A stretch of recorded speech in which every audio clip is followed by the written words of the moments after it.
Jeff, if you are there, if you can also promote myself to a presenter, I'll help monitor the chat and give Sarah a hand throughout today's call. Hi there, I'm Wendy Thomas. I'm one of the digital learning leads as well, and I can help out with some of that chat monitoring and stuff. So how would you like the questions handled? Just if they pop up, interrupt, or do you want to pause periodically? I'm okay with like when there's a natural break, if you just want to throw them in. I'll be keeping an eye on them as I can, but there's a lot going on. So always happy if something comes up to take a pause and divert a little bit. Minecraft 101 is a bit like, let's learn about books. There's a lot we can cover under that topic. So. It's a big topic. Well, I'll do a quick little introduction then. Good afternoon, everyone. Happy to see everybody on this session today. And this is the Minecraft Education for Learning session. And we have Sarah Elliott with us from Logix Academy. And I know, Sarah, you have someone else helping you today as well. Mario, are you helping Sarah from Logix Academy too? Perfect. Just a reminder to get everyone to mute their mics if you haven't done so already. It's okay if you have your video camera on if you want to. And if you have questions, just pop them into the chat and we'll make sure that your questions get asked, and hopefully we'll get some great answers today. We're looking forward to this. I will put a link as well into the chat near the end of the session for door prizes. So just kind of make sure you're aware of that as well to fill out the form to get the door prizes. And I'll turn it over now to you, Sarah. All right, so we've got 2 minutes by my count until the official start time. Did we want to wait with the icebreaker slide until then? Sounds good. All right, so I've already put my answer in there. Could be your favorite game now, or it could be your favorite game when you were younger, either one.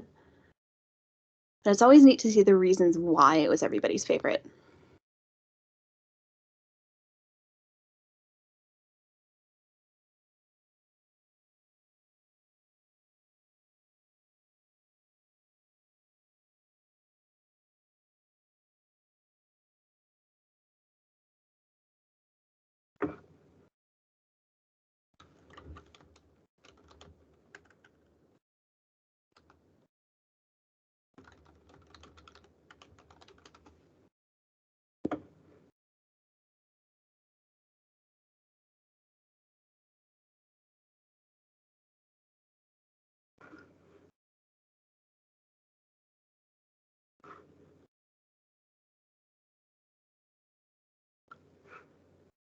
Okay, so I've got 12:30 by my clock. I see you furiously typing. Please keep putting those answers in.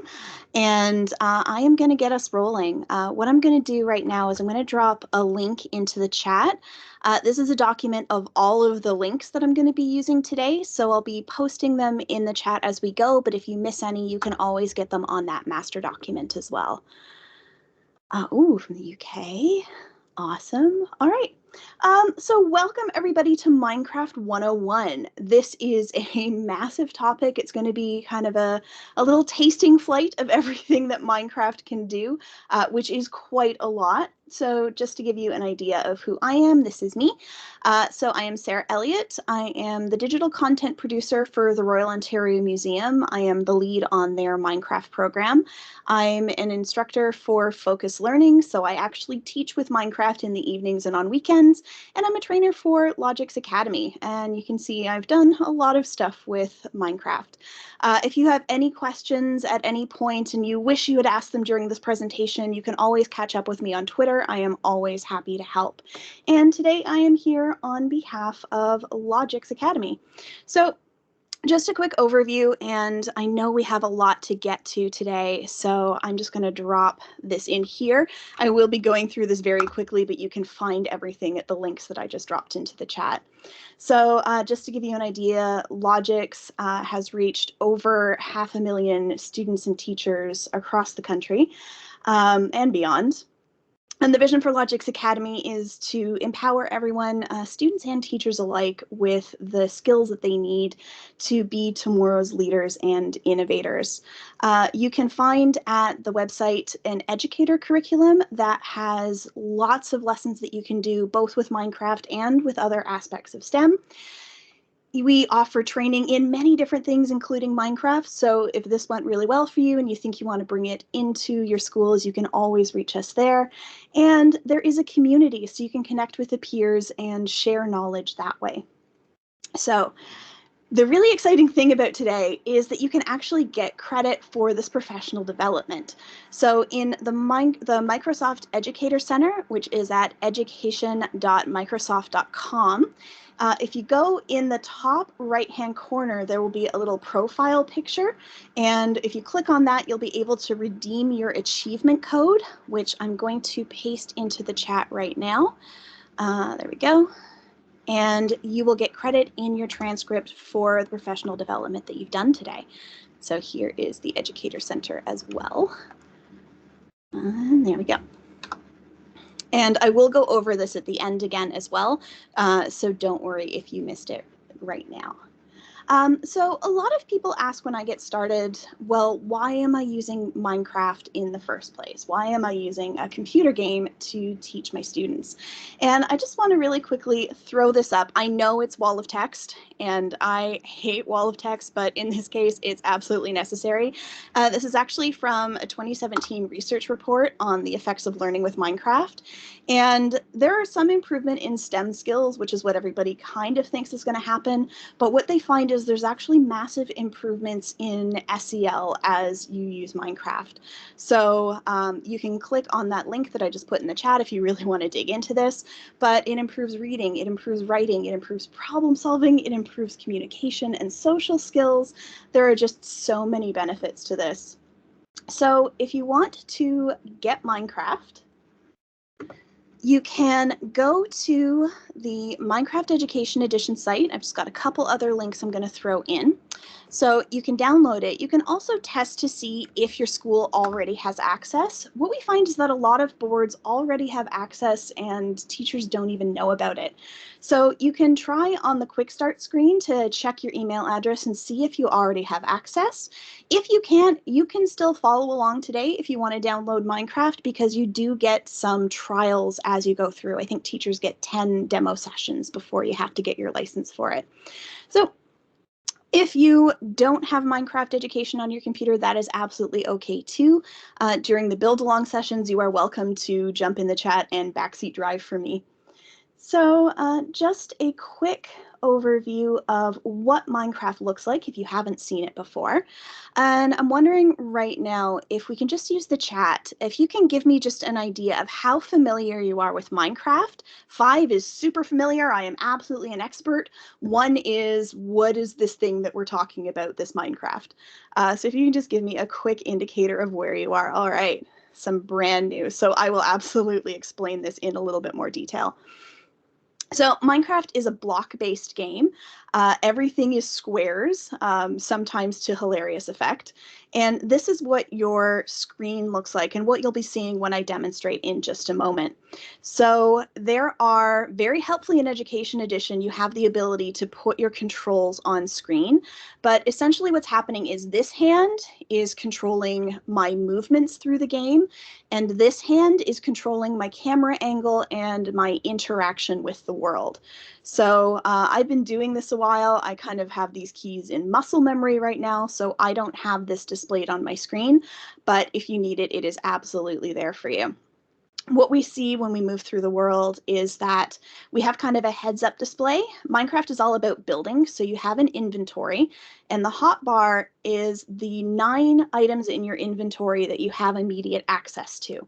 So I can scroll through things on my hotbar by using my mouse wheel or by using the numbers 1 to 9.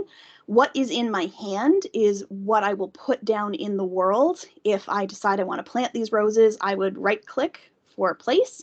If I wanted to break them, I would left click for destroy. And if I want to throw them away, I just push Q. And then over here in the middle of the screen, you see the crosshair. This is a visual indicator to show you what you're actually interacting with. And when you're interacting with a block, it's easier to see in the screenshot than it is in the actual game screen coming through the feed. So this is why I really like this image. But this kind of black square is showing me that this is the block that I am going to interact with. So again, there's actually these screenshots in that document that I shared. I will post that link one more time. It's on page 2. So if you want to see these images that I'm showing you again, it is there for you. So I mentioned the inventory. And this is what that looks like. When you open E, you can see your inventory. In creative mode, which is what this is in, you have access to every single building block in the game, and you can actually use the search bar to search for things, which is what's happening in here. Survival mode is a little bit different. For most of what you would do in class, you'll use creative mode, so that's really what we're focusing on today. Creative mode is unlimited building. Survival mode throws in the difficulty of what if you had, before you could build a cabin, you had to cut down all the trees and then turn those logs into wood. So it just adds that layer of difficulty to what you are doing. And then in that document as well, there is the controls diagram. So this is what I mean when I say this hand is covering the keys. And then the mouse has 2 buttons, a scroll wheel, which also has kind of a magical ability, which I'll show you. And then as you move the mouse, you will look around. So we will see this, I promise. But what we're going to do right now is just show you how this works. And again, if you would like to play along, you're welcome to download Minecraft and play along with me. I will throw that link in one more time. And again, if you don't have a license, you just use your school credentials to log in. And if your school doesn't have a license yet, you will still have trial play. If you don't want to do that, if you just want to concentrate on what I'm saying, again, you are welcome to backseat drive and tell me what to do as we go through this. And again, there are so many things you can do in Minecraft. This is really going to be kind of a taster of what the world can do. But if there's anything specifically you want me to focus on, just let me know. So I'm going to open up my Minecraft. This is what I see once I have logged in with my school credentials. This is me. This is my avatar. The hair is a lot shorter than it currently is. I have the quarantine hair going on. But your students can actually personalize your skins as well. So this is a custom skin pack that I built for the museum based on museum objects plus me. This one is not available to the general public. But your students can scroll through all of the ones that are available in Education Edition. So it just gives them a chance to kind of personalize things to their experience. And then once you've chosen your skin, you can go into play. So this is the play screen, and you have a few options from here. So if you want to just create an entirely new world, you can go to Create New. If you want to join a world, and that's something that I will talk about, you do have the ability to play with other people. You would go here if somebody is hosting a world for you.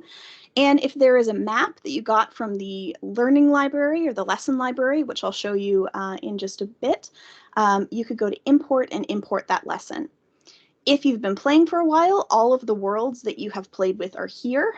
And you can see I have a lot of them because I am using Minecraft all the time.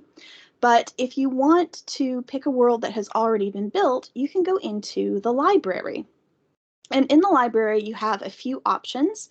Now, since there's a lot of 1s and 2s that I'm seeing in the chat, this is what I would suggest you go to first. If you go to How to Play, they actually have options now for keyboard or touchscreen, because you'll find that a lot of your students are playing on iPads, and they walk you through exactly what you need to know to get started in the world. So the first one we would click on teaches us how to move, then we learn about how to place and break blocks, then we learn how to interact, and then these ones, 4, 5, and 6, these ones are really neat because these are the objects that are unique to Minecraft Education Edition.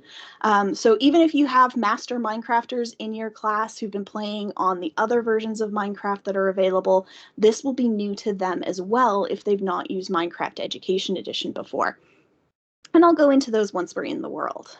So if you've never played before, how to play is a really good place to start. Then we've got build challenges. So if your classes are just starting to get used to Minecraft, these are short, one-off kind of creativity challenges. They're a good place to start to get your students used to using Minecraft in the classroom. But over here is the fun part. This is the subject kits. So you have all these lessons divided up by subject. And there's a brand new esports category as well, which is really fun. This is the one that I spend a lot of my time in. So in the science category, I can choose different options. I can go into biology, for example. This is one that I'm working with a lot right now, the Build with Bees lesson. And I can find the lesson plan, or I can just go straight to creating the world. And I'll just show you what it looks like.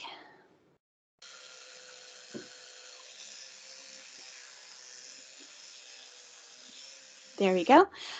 So this is what this looks like. So this is a world that has been completely built for your students to interact with. And there are actually 11 different lessons that take place in this one world. And the lesson plan is really good about breaking down where to go. So that's an example of a pre-built lesson that's already there for your students to learn and explore. But because this is our intro to Minecraft, we're actually just going to start off with a fresh world and see what it looks like interacting with that one. So this is one that I was playing with, so I'm going to go back into here.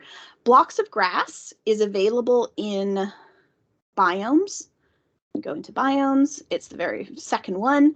It is the one that a lot of people use for creative because there's no distracting landscape in the way. It's just grass as far as the eye can see.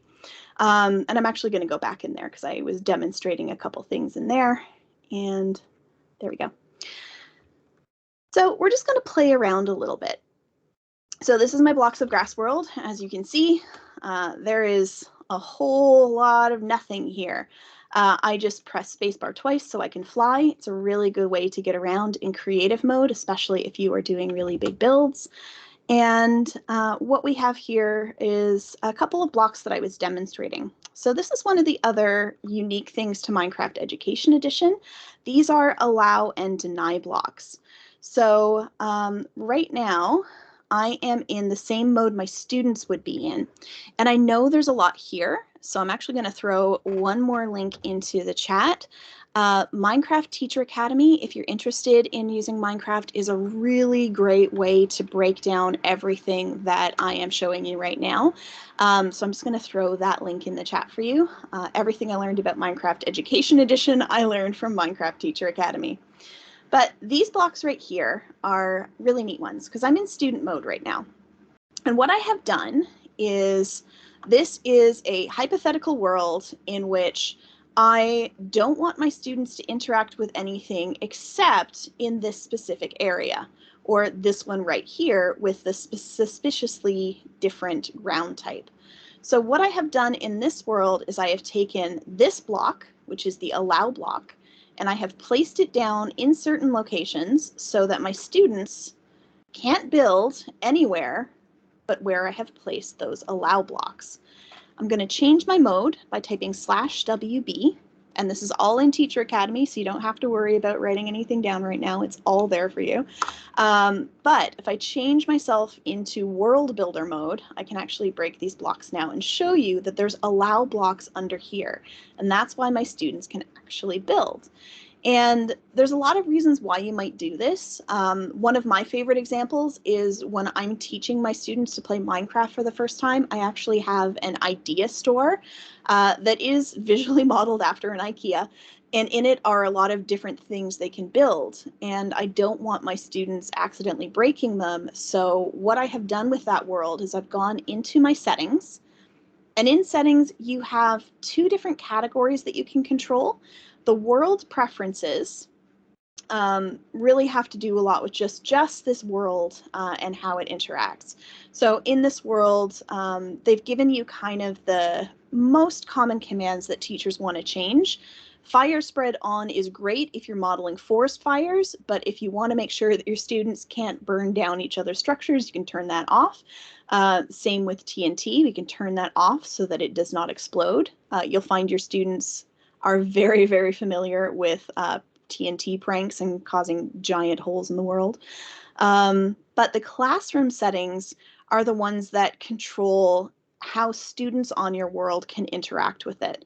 So the one that I want to point out, I'm actually going to turn perfect weather on so that it doesn't rain. It's always day, so it's not going to turn to night. I can turn allow destructive items off if, again, I don't want students pouring lava and ruining things, but immutable world is turned on. So this is that setting that says that my students can't interact with anything. So in my idea store, I have immutable world turned on, but I used allow blocks to create try spaces where students can try assembling the furniture and compare it to the models that are on display. So that's where you'd want to use these allow blocks. But I'm going to turn immutable world off. So now I'm just going to make sure that I am back in, there we go, I'm in student mode again. And now I can build. So this is the settings that most people use where your students can interact with the rest of the world. But let's say you have the incredibly stylishly built instruction hut and you don't want your students to be able to destroy that because it has your very important instructions inside. You would put the deny blocks under that one. So now, as a student, I can interact with the rest of the world, I can destroy the ground, but I cannot destroy the instruction hut because the deny blocks are under there. So Education Edition does give you a lot of control over how your students use the world. If you want to contain them to certain spaces, there are also border blocks that your students would not be able to cross. And I'm not going to be able to put these down right now because I'm not in World Builder mode. But if I toggle myself, I can put these down. And these also work if you bury them under the ground, the effect goes up.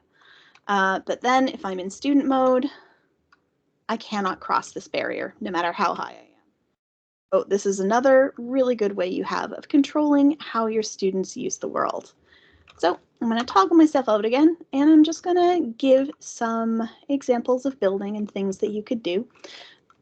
So again, I've got my world is no longer immutable. I can build, and I'm just going to start putting together a basic structure. Again, I have been doing this for a long time, so it's very much muscle memory right now when I'm building, and I can do this pretty quickly. What you will notice when you start building with your students, or perhaps even when you start building yourself, is you'll see this a lot. I call this Swiss cheese ground.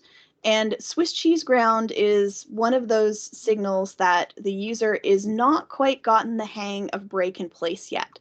So one of the exercises I actually have my students do is just alternate between break and place with right click, left click, right click, left click, and then with several blocks, 1, 2, 3, 1, 2, 3, 1, 2, 3, 1, 2, 3. And then as you do this, you'll start to build up that muscle memory and really start to get in your head what is break and what is place. And then you can start building your things. So I'm going to keep going. Welcome to Build Along with me. If you have Minecraft and you want to start working on a basic house, you can do that. Again, there are so many blocks in the game and you can get super creative with it, but I'm going really old school right now. Pretty much everybody, when they start the game in survival mode, their first house looks like this. Up, and I can throw some doors on if I want. But what I want to show you now is some of the other cool things that you have in Education Edition that you don't have in other versions of Minecraft. And again, if there's anything that you want me to see or want me to do specifically, please feel free to backseat build in the chat and tell me what to do. So I'm just going to finish this off because it's really going to irritate me if it's not done. There we go. So what I want to show you are these Minecraft Education Edition specific things. So you've got the chalkboard family, so that's slates. I'm going to pull this into my inventory, and posters, and pull that in, and boards. These are not in the regular or the vanilla version of Minecraft. What you have in Minecraft that your students are really used to are these signs. So what your students are probably used to are these. Hi, I'm a sign. Now, if I click on this sign, I just put another sign down. I can't change what I've written on that sign unless I break it and replace it completely. But if I put a slate down, slate. If I click on it, I can edit it. So everything in the chalkboard family is editable. And the other really cool thing about them is they're really high contrast. So with my students, I talk about accessibility in their builds a lot. And one of the things that we point out is this high contrast means that the boards are also a lot more accessible. So you can add as much or as little text if you want. The other really cool thing about them is if you're building together in a world, they can only be broken by the person who puts them down, so it protects your students' work from each other, unless they unlock it and they want other people to be able to use this sign as well, and then anyone can come along and change that sign, or that poster, or that board. Posters have more room for text. And the ways that we would use this, a lot of times I use them to give instruction to my students as to what I want them to do. You can also use them as ways for your students to demonstrate their learning. So if, for example, the house we have behind us is a model of a house from the 1800s, you could have information about this house from the where's the 8? There we go.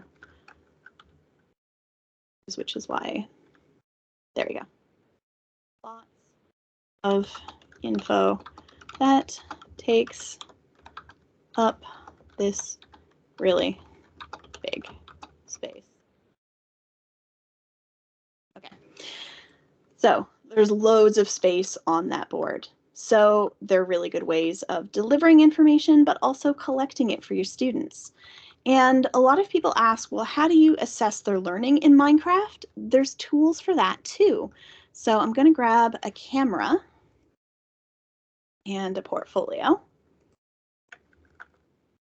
Wandering Trader, or see the Wandering Trader behind me. Portfolio.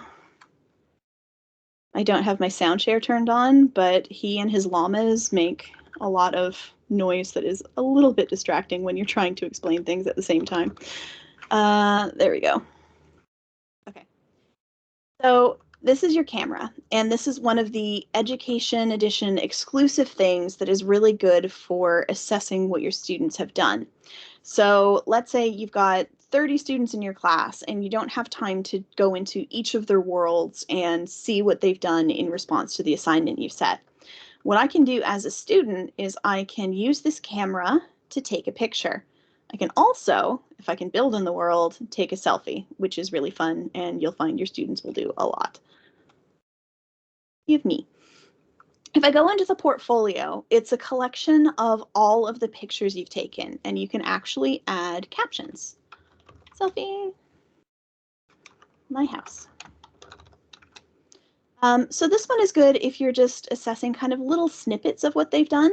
The one that I tend to use with my students most often is the book and quill, which has just an added layer. So if I click on this little pen right here, and I click on this tool that looks like a Polaroid, I can add my picture, and then I can add an explanation of what I've built. In the 1800s, houses were really different. And you can add additional pages, so there can be detail shots, there can be other structures, whatever your students want to put into it. When they're done, they can sign this book. My 1800s house. And sign and close. And you'll see it's become purple and shiny now. So now I can read it, but now the button down here says export. And I can actually save that as a PDF that I can turn into my teacher or share on a class gallery. So the Book and Quill is this amazing tool for assessment that is built right in. One of the other really cool things, I think it's in settings now, if we go all the way down to the bottom, maybe it's in classroom. Yeah. It's in Classroom. You can actually, to this world, now add these resource buttons. So if you had a Flipgrid thread that you wanted your students to use, Flipgrid, and I don't have a specific one, so I'm just going to fake this. Flipgrid topic. There we go. Now it shows up right here. So the students, if they wanted to do a Flipgrid report on their build, could actually click on this. And again, that assessment is now built right into the world. So there's loads of ways to assess what your students are learning, which is kind of a game changer in terms of how you're using this in the classroom. The last one that I wanted to show you are the NPCs, which are kind of a hybrid of instruction and assessment. So to use an NPC, you do have to be in world builder mode. So if I click on it, I put down this NPC. And so these are non-playable characters, and they can be whoever you want. So this one could be 1800s farmer. And this farmer could have some dialogue. So I could be using this as the teacher, putting this in the world to instruct my students what I want them to do. Or I could be using this as a student, telling people about this house that I've just built and what life is like for me in 1800s farm.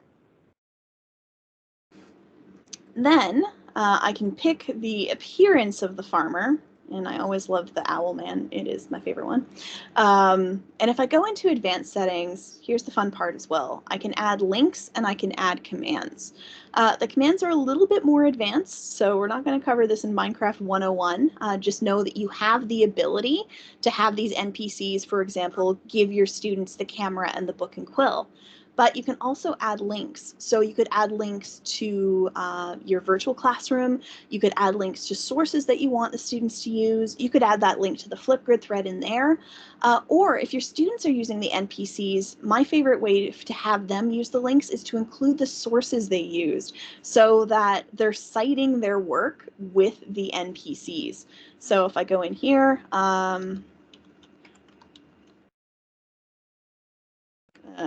collections, .ca. This is the one that I use most often, so it tends to be my default. ROM collection. And then if I change myself back into out of world builder, when I talk to this NPC, I now get what life is like for me, an 1800s farmer, and it links into the URL, so it shows me where I got this information from, which will be the ROM's online collections database.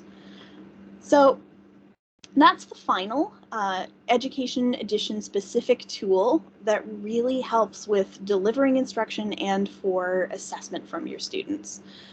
So, note, I'm going to switch back to our PowerPoint for a moment, because what I want to show you now is now that you can play Minecraft, now that you had the crash course, what can you do with it? And the answer is so many things. So these are a couple of links I am going to put into the chat for you.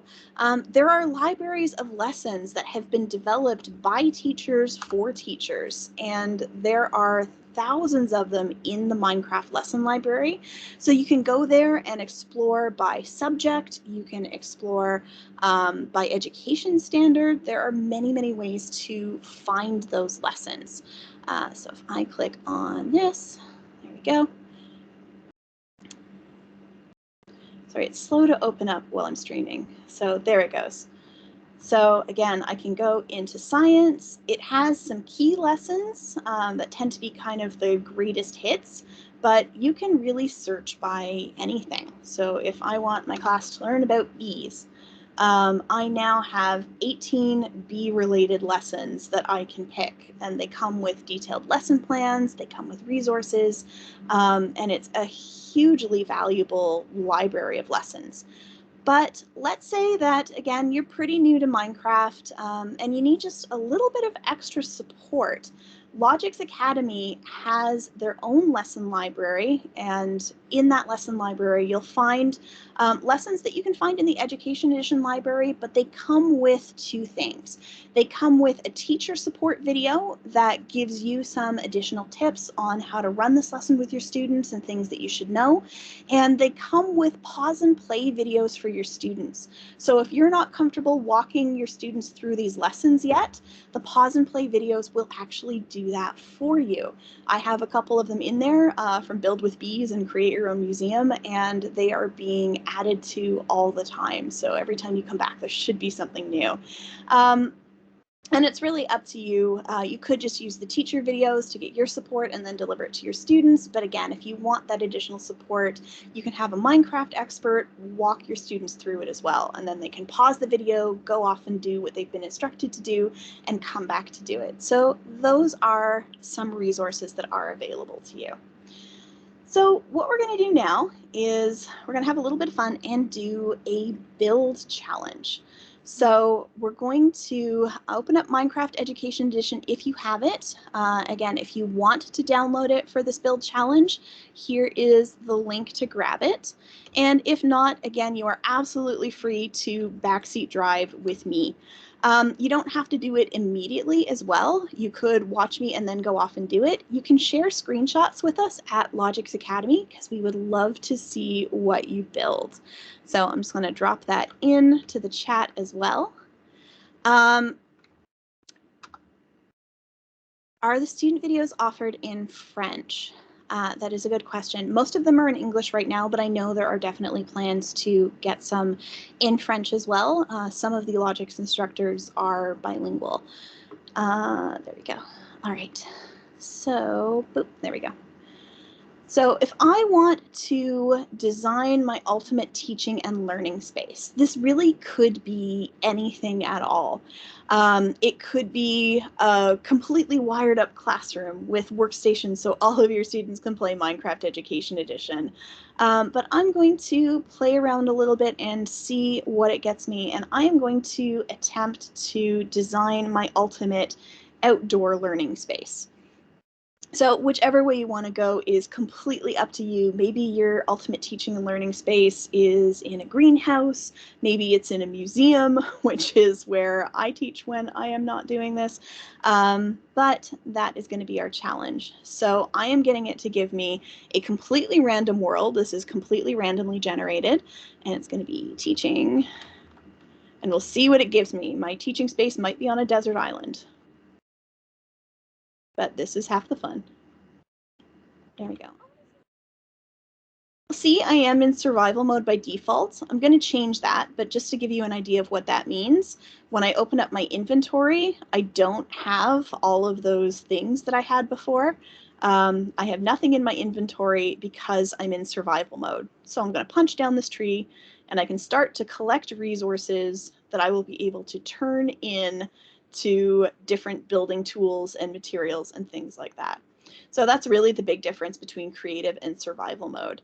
I do know that a lot of teachers have used survival mode for teaching things like early Canadian history, because they wanted to get their students to really kind of internalize and understand why it was so difficult for certain settlements to get established. But for now, I'm going to change my game mode to creative. You can do this in your settings menu as well. I'm just used to doing it in my command bar for force of habit, but now I can fly and now I have all my things. So I'm going to take a survey of the land that I have to create my ultimate outdoor classroom. And I think, oh, there's a nice village over there. I think I want my outdoor classroom to be in the woods. There's a nice little pond right there I can use for pond studies, so that's cool.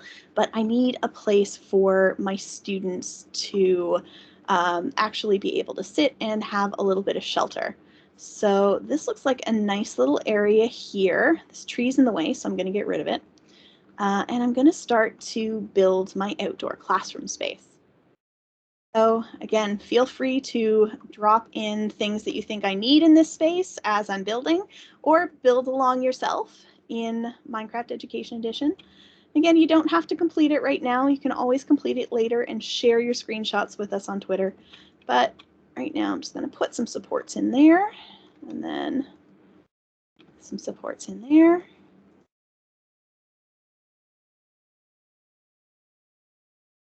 Now, some people do find that when they start to use Minecraft, if you haven't had experience with this kind of first-person game mode before, there are a couple of settings you can use to adjust that.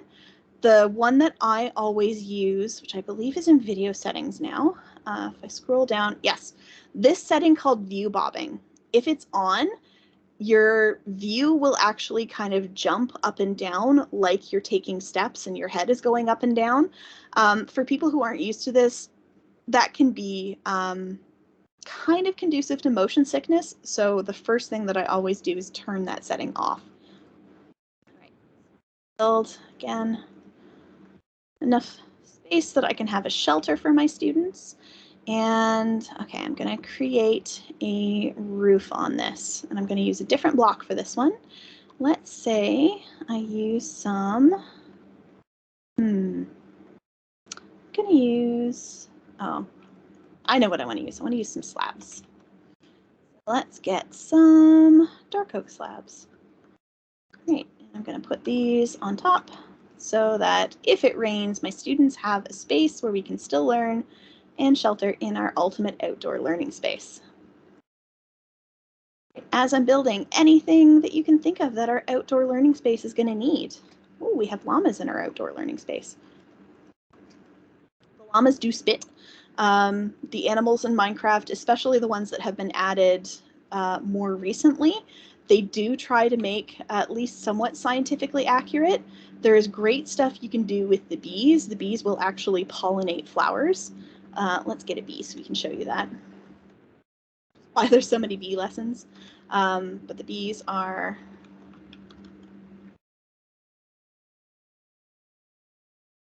there we go. The bees are one of my favorite new mobs that have been added.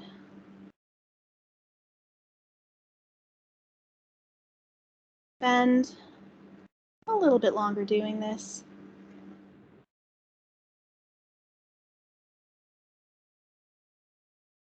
Let's get some sides on our building so that the llamas can't wander in and spit on our students. I want my students to be able to see, so we'll do this at a fence.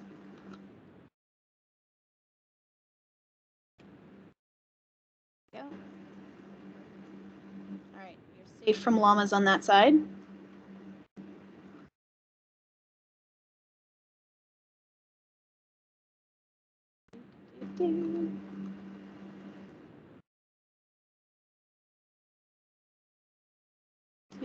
Oops.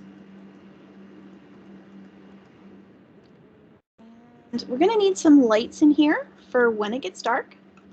So I'm going to take this lantern and I'm going to hang some lanterns from the roof of our shelter. So again, you can turn the day-night cycle on so that it will get dark at night. Currently, the game is in peaceful mode, so all that means is that it's dark and the bees will go into their hives. But if you are on different difficulty settings, monsters will actually spawn, which the students really, really like. It is up to you how you are teaching whether or not you want to incorporate that. Where I have used the monster spawning mechanic is when I was teaching a class called Medieval Village, and the whole idea was to make sure that our village was safe and had everything that our villagers would need to live a safe and happy life in this medieval times. So we actually turned the monsters on to make sure that all of their village defenses actually did what they were supposed to do. So our students are going to get hungry, so we're going to put a campfire over here so that we are able to cook things. And if I get some beef, I can actually cook this beef on the campfire. It'll take a while, but then it will pop off and be cooked so that my students can have a snack. There we go. But I don't want my students to fall in, so I'm going to get some bars to protect this campfire. So everything that I'm kind of talking through with you right now are things that if I had set a build challenge for my students, I would expect them to be able to explain either in a Flipgrid thread or in that book and quill. There we go. And let's leave a little bit of an opening so we can go in. There, our beef is cooked. So now we have a snack.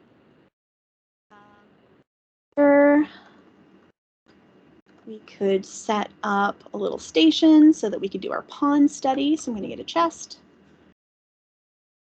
And this is going to be our pawn study station.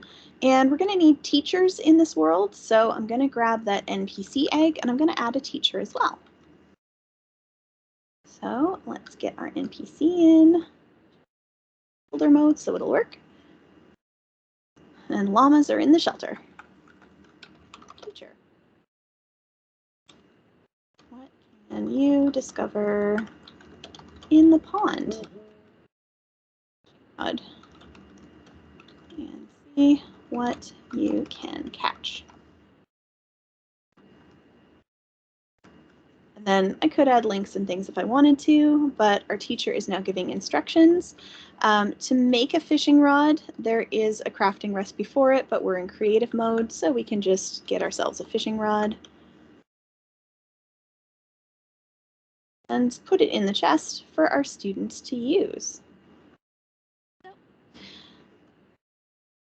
And too much longer on this. Can I just get a survey of the chat? If you can give me a yes if you are building in your own world, or a no if you are just watching me build. Survey, yes, you're building in your own world. No, you're just watching me and taking in all of my outdoor classroom. Okay, all right, so I will move on. Amazing. Is there anything that you think I should add before I move on? I'm just going to put the sugar cane back because I don't want to disrupt the natural environment too much. There we go. So the sugar cane will grow. If your students are in survival mode, you can use it to make paper or sugar. Yep, snacks are very important. We could snack on our sugar cane and convert it into sugar if we wanted to. Or if we had a crafting table. These are survival tricks, which you don't need to worry about so much in creative, but it is fun to know that these things are in there as well. So if you wanted to talk about, let's say our Egypt lesson on papyrus, we're turning the sugarcane into paper.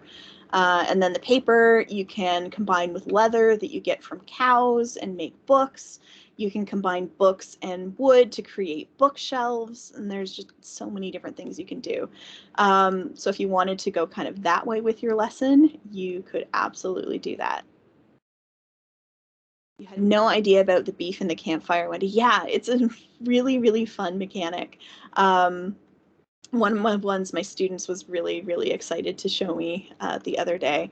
I already knew that, but it's really great when they think they've discovered something new. They get so excited about showing you things. And my students are teaching me new things all the time. This is one that I never knew. So lighting in Minecraft is a continuous challenge because you can see it's starting to get dark right now. When students are building houses and things, when you're in a modern house, this is a really popular design for, say, a modern lamp. This is an end rod. I won't get too far into it. I'll just let you know that there are other dimensions you can visit that are creepy and weird. And students love it because they're kind of scary, but not too scary.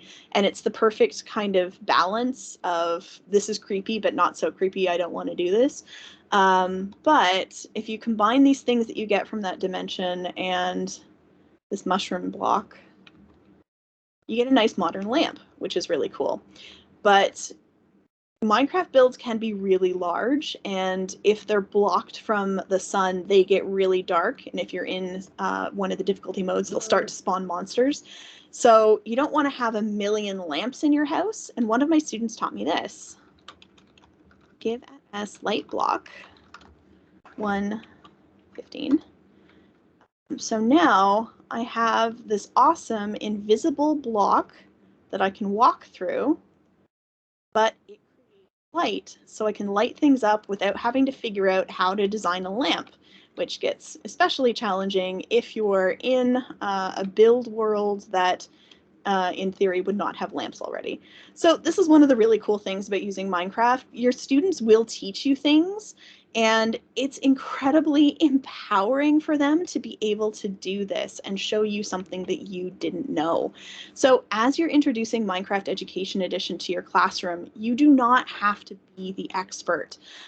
You might need to know basic things about classroom management within the game that I've been showing you about those different blocks, but your students will be the ones who know what they are doing, and they will be able to share with you. I've had teachers actually set up their own kind of helplines in Flipgrid so that their resident self-identified Minecraft experts can act like their IT desk. And students can say, I have this problem, and use the screen share function in Flipgrid to show what's going on. And then their resident Minecraft experts can say, oh, I know what's going on here. You have to do this. Yeah, they absolutely love knowing more than the teacher, and there will be some students you will find who may not be the strongest in certain subjects, but when they are suddenly the expert because they have played Minecraft and they know what they're doing, it is hugely empowering for them. And there are countless stories that I've heard of just Minecraft bringing kids out of their shells because suddenly they have something that the other students really want to hear about, and they're hugely excited to share it. So again, it's a really, really neat tool to use for all of this. So I think our outdoor classroom space is more or less complete. I'm just going to add really quickly, I'm going to add some students just to show you some of the fun things that you can do. So I'm going to take a cauldron, fill it with some water. Things that my students absolutely love doing, and I might be able to show you an example a bit later of how they've used this. But you can add people to your scene using armor stands. Unfortunately, unless you want some monsters, they all look the same because you have one head that you can use, unless you want some monsters, but I'll use that one. So there's our guy. And then, let's see, tunic. So got a shirt, I'm gonna get some pants.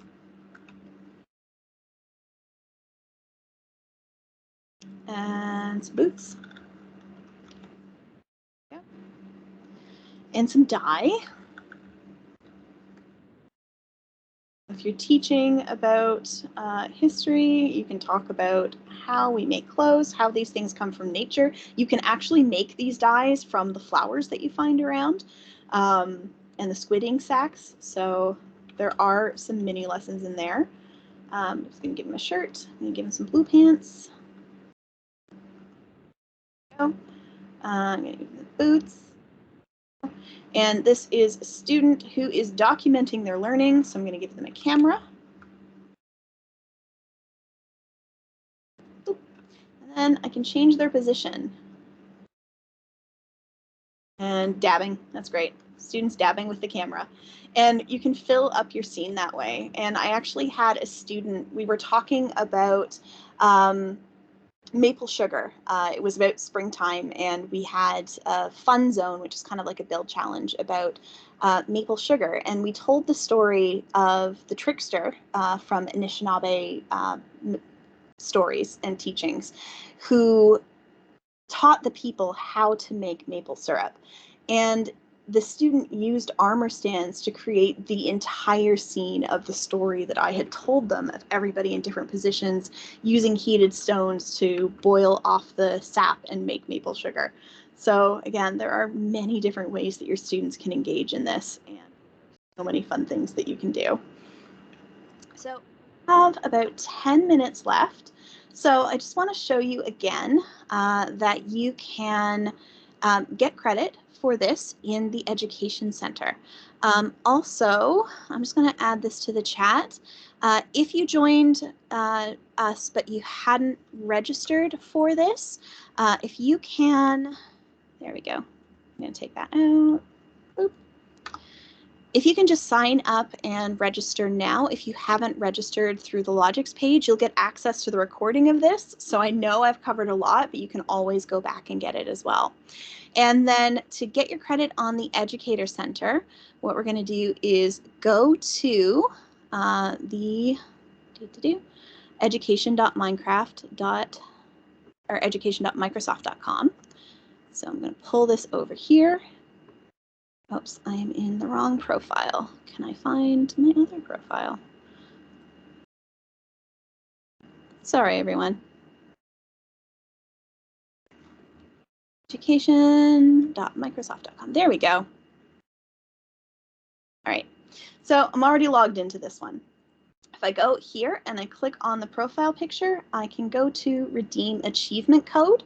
And when I put that in, I will repaste it into the chat in just 1 second, but just want to show you where it ends up. If I go into my profile, it keeps track of all the professional development I've done, and it keeps track of your full transcript. So that is where you will get credit for this professional development. So again, I'm going to pull this back up. There we go. And here is that code.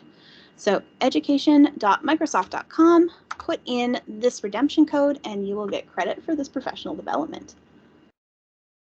All right, so are there any other questions that you have? Either about Minecraft or about the Education Center or about the Learning Library? Got a few minutes for questions. If not, I can go back in and demonstrate a couple of the other advanced features that you could use in Minecraft. All right. So I will do that. Again, if you have questions, you can also come off mic and ask your question. That is absolutely fine. We also have a survey for you just to let us know how we did. It's really helpful for helping us keep track of how we're doing and how our training is meeting your needs. Did you use an armor stand to start building with student? Yes. So again, you can make an entire forest of armor stands. I'll actually jump out of here and show you that world that my student did. Bear with me because I actually have two, and I have to remember which is the right one. So I think it's maple. So you can actually search if you have a million worlds like I do. I think it's this one. If it's not this one, it's Sugar Shack, because we did this twice. Oh, it is. It is. So over here, I can't say the trickster's name because it's not the appropriate time of year to do it, but it does show up because it is okay to have it in text. So there is the trickster telling everyone how to make this maple sugar. So that was an NPC that is specific to this world. We actually used the absolutely incredible Manitou Abayaki lesson as the resource pack that we use for this. But you can see all of the armor stands of people. This was a lesson of, you know, the tree is big enough to tap for maple sugar. If you can hug it and your fingers don't touch, it's now safe to take maple syrup or sap from that tree to make maple syrup. So that's demonstrating that. They've got the birch baskets to collect the sap. These are the stones, the hot stones being put into the birch basket of sap to be able to boil off the maple sugar. This is as trade with Europeans began, they started to use these big metal cauldrons instead. So that's this happening. And again, they've made great use of the slates to be able to demonstrate that. The other thing that I want to show you, I'm just going to quickly reshare my screen with the sound, is that there's a really amazing tool in Minecraft and all of the Microsoft products, really. So if your students are in different places on their literacy journey, if I'm at this sign and I push I, it loads up the Immersive Reader, which will actually... Gordon. My creation are people getting and making maple the traditional way. So it will read it out for you. You can also translate it. So if my first language is French and I turn on whole document, there, it will translate the entire thing for me. Monsieur Gordon. Ma création, ce sont des gens qui obtiennent et font de l'érable la façon traditionnelle. So there are a lot of things you can do with it that way. It's in all of the text in the game. If you look at the NPCs, you've got the Immersive Reader icon there, so we'll open, and it's in all of the books as well. I'm not sure if it'll show up here, but it is. So the Immersive Reader is built right into Minecraft as well, which is a hugely useful tool. And again, one of the really cool things you can do with Minecraft, which is a little bit more advanced, but we've got a few minutes that I can show you, is I'm just going to jump into my testing world. There we go. Is you can actually use the code builder. So you can do coding lessons right in Minecraft. So this example here, I'm just going to reset this challenge. So this is part of a map that is being released into the lesson library this year that I built for the museum, but it's called Museum Math, Rocks, and Minerals. And the idea is you're going to these different sites to learn about rocks and minerals, but there are challenges along the way that can only be accomplished with coding. So this is my code builder, and I have it set to block-based code like Scratch, which is usually the first language that the students learn. And I've built this code so that my agent, who is our little plushy friend who helps us with our coding challenges, I've got mine right here, he will actually help me build this bridge. And run the bridge code. There he goes. So while my agent is building that bridge, I can also show you another cool feature of Code Builder. So if you're getting into more advanced stuff, you don't have to stay in the block-based code. You can actually change to JavaScript.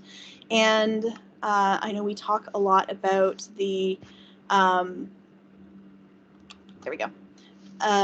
About assessment. This is an example of how you can use these boards for assessment again, and I think it's in this one. I'm losing track of the number of books that I've created because I demo this a lot. You can actually put that code into your book that you then sign and hand in. So again, there are many, many different things you can do with Minecraft. And if you get really good at using the code and the builders, your students can create these massive builds really, really quickly just by using that code builder. So the final thing that I will show you in the last 2 minutes is an example of, these are grades 3 to 6 who are using code for, there we go, to create these giant builds. So this is the castle that one of my students built using code to do the walls, and then she added some variety into them. And just one of the things that I wanted to show, because I am super proud of her, these are called command blocks, which are more advanced but an absolute game changer. So this is something she figured out herself. She actually figured out how to do an animated drawbridge.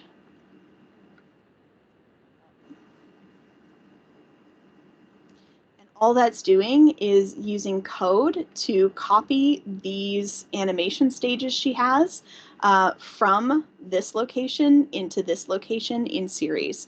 So the amount of things that your students can do once you start unlocking these abilities is phenomenal. And this is something that, again, I taught her how to use a clone command, but this build was entirely her. So Minecraft is a tool that I absolutely love and adore, and kind of the sky is the limit. There is no limit to what you can teach with it. So that is our time, and I do want to thank all of you so very, very much for joining us today. I hope that I have gotten you interested in using Minecraft in the classroom. I'm going to share my links document one more time, and again, if there's any questions that come up later, please don't hesitate to contact me. Thank you so much, Sarah, for that session. It was fantastic. Just a little reminder as well, if you go up in the chat, Jeff Whipple had posted a link to fill out the form or whatever. And good luck with the rest of your sessions. And again, Sarah, thank you so much for presenting today. It was fantastic. I've got a few things I can't wait to try. My pleasure. Thanks.